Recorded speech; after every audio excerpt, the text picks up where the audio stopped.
তো, কি করছো?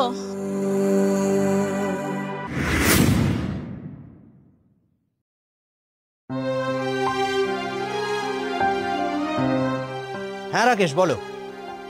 হোয়াট? পেয়েছো? সমস্ত ডিটেলস পেয়েছো? এক্ষুনি সমস্ত ডিটেলস আমাকে হোয়াটসঅ্যাপে ফরওয়ার্ড করো উইথ ছবি, তাড়াতাড়ি, বি কুইক।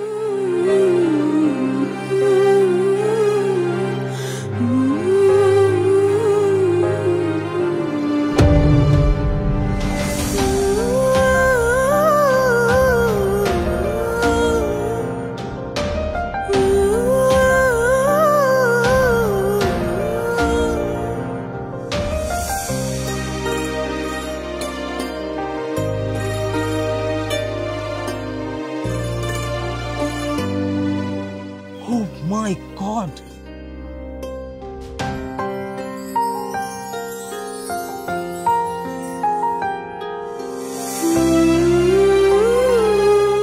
বসো বসো বসো, এ না আ করো, খেয়ে নাও তো, খেয়ে নাও।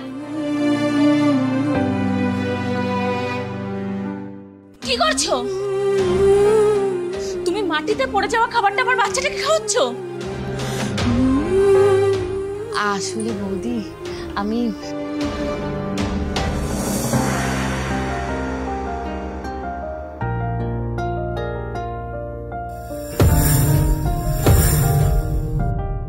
কি?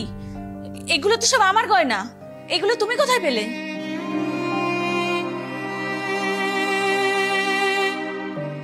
আলমারিতে।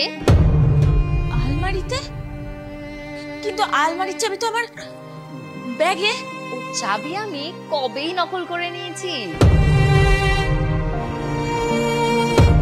ভেবেছিলাম ধীরে ধীরে সরাবো, কিন্তু কাল তুই তোর বরকে বললি ওগুলোকে লকারে রেখে আসতে।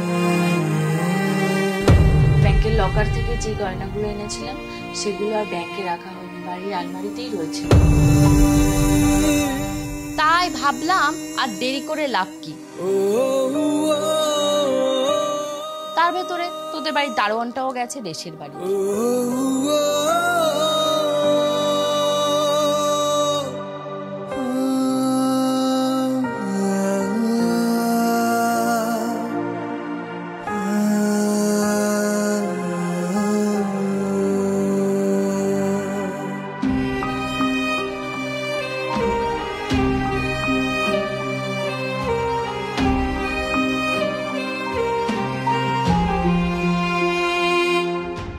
বাড়ি সাবার করে দিয়েছি।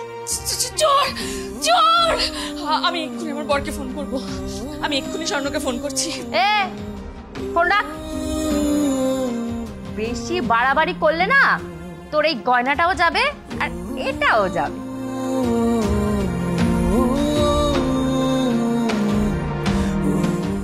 ভালোই ভালোই আমাকে পালাতে দে, না হলে দুটোর কোনোটাই বাঁচাতে পারবি না। ভুলে যাচ্ছি সেটা একজন পুলিশ অফিসারের বাড়ি। আমি সব জানি, আমি ওসবে ভয় পাই না। ভালোই ভালোই আমাকে পালাতে দে, না হলে এটাকেও পাবি না।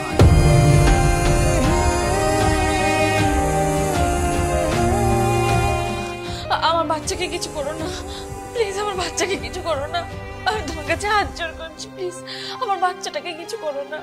তাহলে যেটা বলছি সেটা কর, ভালোই ভালোই আমাকে পালাতে দে। পিছা পিছা পিছা পিছা পিছা।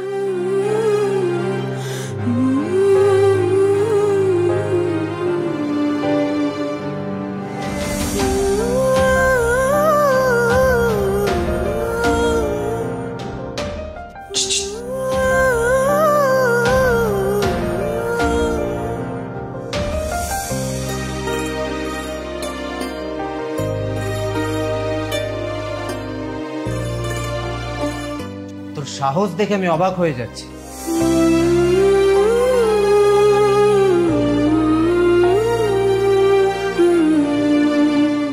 তুই একজন পুলিশ অফিসারের বাড়িতে চুরি করতে ঢুকেছিস, তোর এত বড় সাহস? হ্যাঁ, তুই আমাদের প্রচুর সমস্যা দিয়েছিস, প্রচুর ট্রাভেল দিয়েছিস আমাদের ডিপার্টমেন্টকে। এবার আমাদের পালা, এতদিন তুই আমাদের ডিপার্টমেন্টকে অনেক ট্রাবল দিয়েছিস, এবার আমাদের পালা। এবার আমরা তোকে ট্রাবল দেব। দেখ এবার আইন তোর সাথে ঠিক কি কি করে। এই মহিলা কনস্টেবল উপরে পাঠাও। এত লোভ তোমাদের! কিছু গয়না আর টাকা পয়সার জন্য একটা ছোট্ট দুধের শিশুর জীবন নিয়ে ছিনিমিনি খেলতেও বাধে না তোমাদের? ছি! পূজা, তুমি গোল্ডের কাছে যাও।